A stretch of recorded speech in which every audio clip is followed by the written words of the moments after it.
ዘንባባዬን ይዤ እንደ ሕፃናቱ ሆሳና ልበለው ሰግጄ በፊቱ።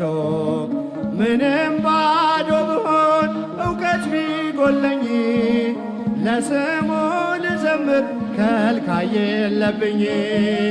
ምንም ባዶ ብሆን እውቀት ቢጎለኝ ለስሙ ልዘምር ምስጋናዬ በማደሪያው ገብቼ ሰግድለታለሁ። ኤልሻዳይ ነው ጌታ ሁሉን ቻይ። አምናለሁ የልቤ ጉዳይ ይፈጽማል። አምናለሁ የልቤ ጉዳይ